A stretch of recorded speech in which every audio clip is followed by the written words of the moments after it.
जय हिंद दोस्त। आज हम लोग फिर सेट 1 का आज हम लोग मैथ का सॉल्यूशन करेंगे।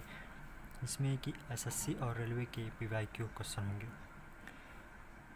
एक लंबवृत्तीय शंकु का संपूर्ण पृष्ठीय क्षेत्रफल ज्ञात कीजिए जिसके आधार की त्रिज्या 70 सेंटीमीटर तथा लंबवत ऊंचाई 240 सेंटीमीटर है। तो इसका संपूर्ण पृष्ठ का क्षेत्रफल निकालना है। तो ये त्रिज्या आपको दिया हुआ है, ये त्रिज्या 70 सेंटीमीटर है और ये ऊंचाई दिया हुआ है 240 सेंटीमीटर। तो यहाँ पे ट्रिपलेट देख रहे हैं कि 7 के गुना में है, ये 24 के गुना में है। तो ट्रिपलेट क्या बनता है? तो 7, 24 और 25 बनता है। तो 10 गुना करें 70 हो जाएगा, 240 और 250 हो जाएगा। तो ये हो जाएगा, इसका एल हो जाएगा 250। तो संपूर्ण पृष्ठ का क्षेत्रफल निकालना है शंकु का। तो शंकु का संपूर्ण पृष्ठ का क्षेत्रफल क्या होगा? टोटल सरफेस एरिया जो होगा वो क्या हो जाएगा? पाई आर एल प्लस का पाई आर स्क्वायर हो जाएगा।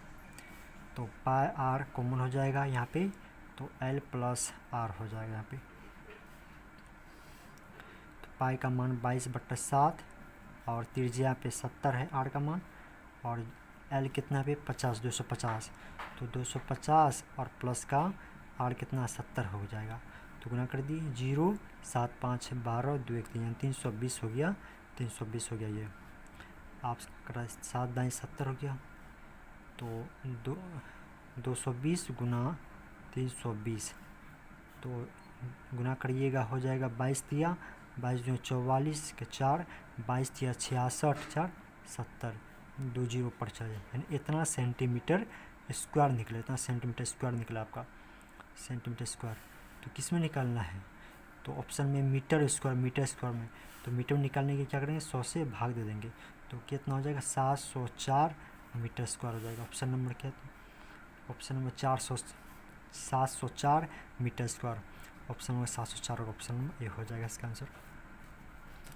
नेक्स्ट,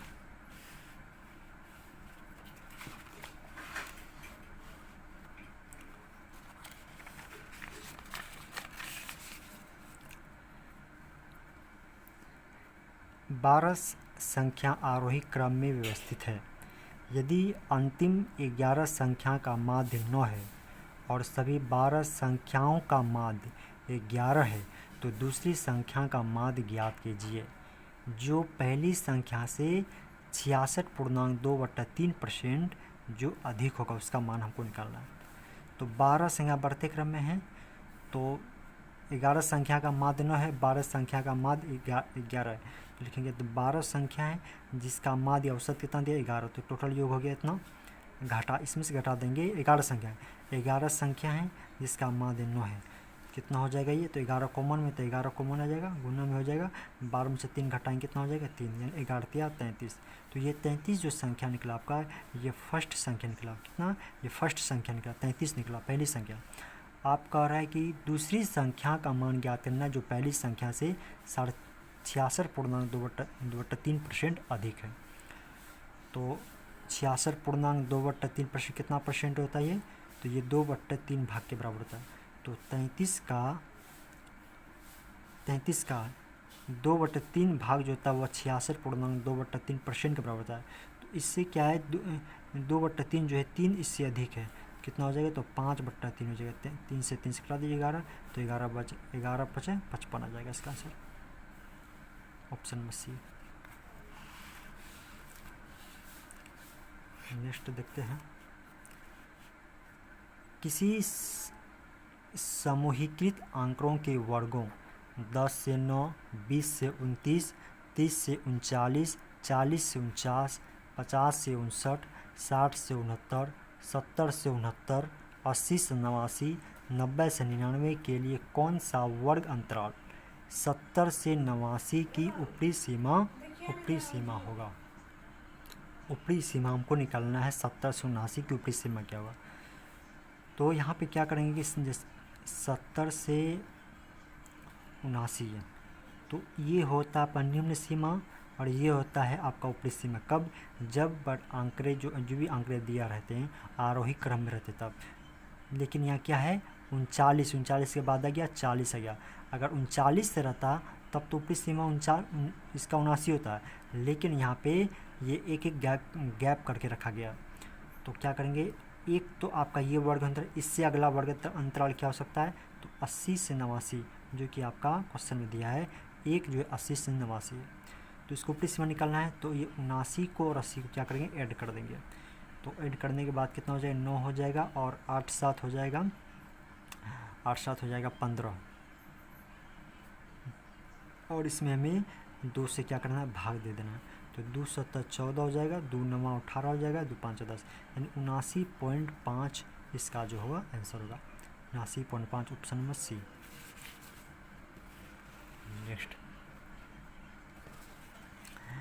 निम्नलिखित में से किस द्विघात समीकरण के मूल वास्तविक नहीं होंगे, वास्तविक नहीं होंगे, वास्तविक नहीं होंगे कब, जब आपका d जो होगा d इससे बार आपका 0 होगा तब होगा। तो हमको फार्मूला चेक क्या होता है इसका फार्मूला d, तो d बराबर होता है b² माइनस का 4ac। तो ऑप्शन से हमको चेक करना है। अगर ऑप्शन नंबर हम लेते हैं इसका बी नंबर लेते हैं ऑप्शन, चलिए चेक कर लेते हैं, देखते क्या है। ऑप्शन बी इसका चेक करते हैं, तो बी का मान हो जाएगा इसका 4 का स्क्वायर 16 माइनस का 4 गुना 1 गुना सी का मान हो जाएगा 5। तो 16 में से कितना हो जाएगा, ये माइनस का हो जाएगा आपका, तो माइनस का 4 हो जाएगा। अब माइनस का 4 हो गया तो इससे बड़ा 0 हो गया, इसका मतलब जो ऑप्शन नंबर आपका 20 सही है, जो कि इसका वास्तविक नहीं होगा। चलिए अगला प्रश्न 5 नंबर, एक वस्तु 207 रुपया में बेचने पर शीतल को 28% हानि होती है, तो वस्तु का क्रय मूल्य ज्ञात कीजिए। क्रय मूल्य, तो क्रय मूल्य का फॉर्मूला क्या होता है, तो CP बराबर होता है SP गुना 100 बट्टे परसेंटेज प्रॉफिट या परसेंटेज लॉस होता है। तो इसी फार्मूला का उपयोग हम लोग करेंगे। तो SP कितना है 207 दिया हुआ है, तो 100 बट्टे 28% की हानि, तो 100 में से 28 घटाएंगे तो 72 हो जाएगा। तो यहाँ पर कटा दीजिए इसको, 9 से 9 72 हो जाएगा, और ये कट जाएगा 9 दूनी 18 और 9 तिया 27 मिनट में कट जाएगा। तो यहाँ से गुना होने के बाद हो जाएगा आपका 2300/8, तो भाग देंगे हो जाएगा आपका 2308 भाग देंगे तो आपका 202 और 8 हो जाएगा, उसके बाद 7 5 से देंगे 5 होगा, तो ऑप्शन नंबर होगा 287.50 होगा। तो ऑप्शन नंबर हो जाएगा इसका ए आंसर। नेक्स्ट प्रश्न, एक साथ 5 घंटियाँ बजना शुरू करती है और क्रमशः 3, 6, 12, 15 एवं 18 सेकेंड के अंतराल पर बजती है। वे 9:58:58 बजे बजती है, तो वे कितने बजे पुनः 7 बजेगी, यानी अगले बार कब ये एक साथ पुनः बजेगी। तो कुछ नहीं करना है, इस प्रकार के क्वेश्चन में हमको दिया 3 है, 6 है, 12 है, 15 है, 18, इसका एलसीएम निकाल देना 2 से पहला। 3 2 तिया 6, 6 से कट जाएगा, 15 रहेगा, 2 18, 3 से लगा देना, 3 कम 3, 3 कम 3, 3 दूना 6, 3 5 15, 3 तिया 9। आप देखिए कितने, 3 दूना 6 आ गया, और यहाँ पर 5 तिया 15 दूना 30 आ गया, तो 3 6 का 18, यानी 180 सेकेंड निकला आपका, 180 सेकेंड हो गया। तो कितना मिनट हो गया, तो 3 मिनट हो गया, कितना 3 मिनट हो गया। आप इसका टाइमर कितना है, टाइमर इसका है आपका 9:58:45 में हमको 3 मिनट क्या करना है, ऐड करना है। तो 3 मिनट इसको हम ऐड करेंगे, तो 45 सेकेंड ही रहेगा, 8 3 11, 1 तो 0 हो जाएगा, 9 1 10, यानी कि 10:01:45 इसका सही आंसर होगा, 10:01:45, ऑप्शन नंबर डी।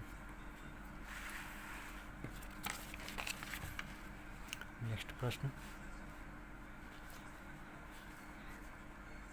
ए और बी की चाल का अनुपात 4:5 है, और इसलिए गंतव्य स्थान तक पहुंचने में ए को बी की तुलना में 20 मिनट अधिक समय लगता है। यदि ए अपनी चाल से 2 गुनी चाल से चलता है तो वह उस दूरी को कितना समय में तय करेगा। तो ए अनुपात बी, इसका समय का इसका जो चाल का रेशियो है वह 4:5 है।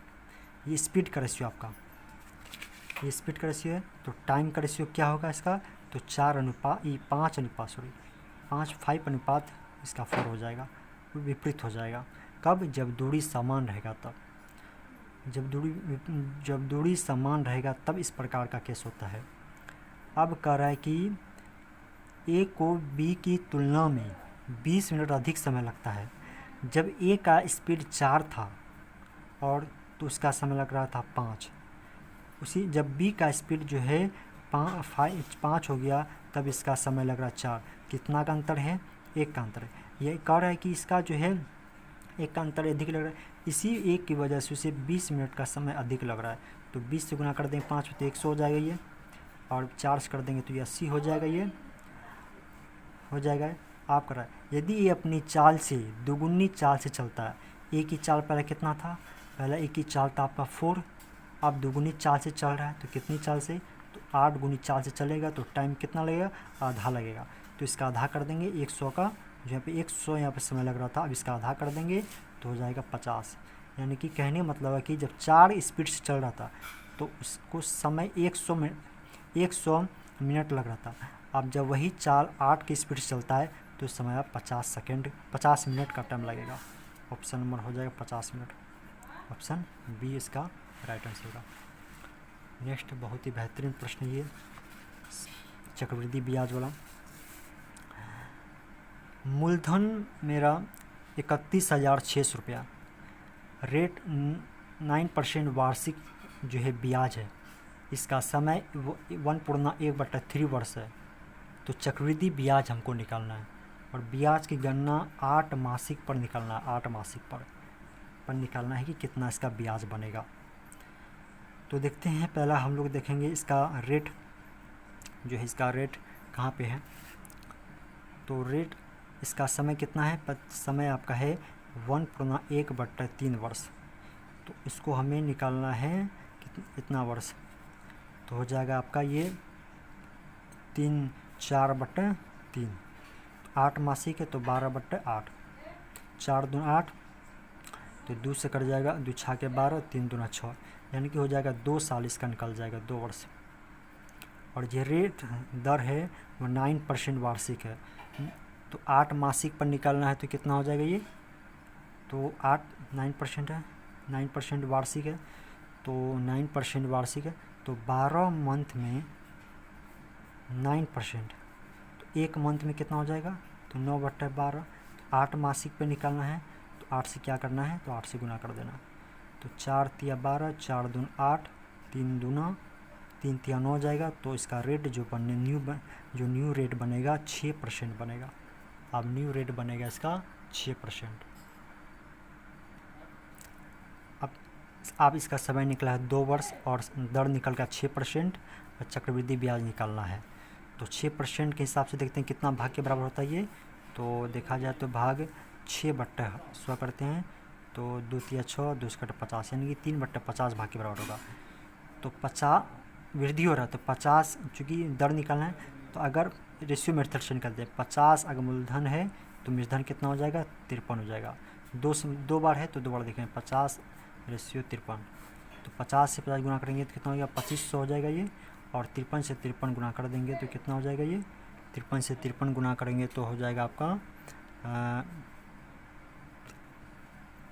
2809 हो जाएगा, करीब 2800 ये 9 हो जाएगा।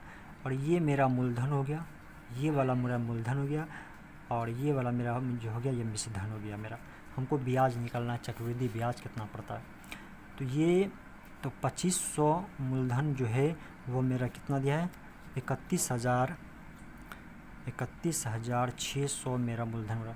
तो 2 जीरो से 2 जीरो कट गया, तो 1 का मान कितना आया, 316/25 है। 1 का मान इतना रुपया। तो हमें क्या निकालना है, चक्रवृद्धि CI बराबर निकालना है। तो अंतर कितना हो गया, 2809 में से 2500 घटा देंगे तो 309 हो गया। तो एक का मान इतना है तो 309 का मान कितना होगा, तो डायरेक्ट 316 गुना 309 कर देंगे, बट्टे हम 25 से भाग दे देंगे। तो गुना करने पर करीब आ जाएगा इसका 97644 बट्टे 25। तो यहाँ से भाग देंगे तो हो जाएगा आपका 25 या 75 बचेगा उत्तर। तो 25 नवा 225 करीब 3905 पॉइंट कुछ होगा, देखो जो अप्रोक्स में 3906 आएगा इसका जो होगा चक्रवृद्धि 3906 रुपया होगा। तो ऑप्शन नंबर हो जाएगा 3906 किस में है, ऑप्शन नंबर ए नंबर में है।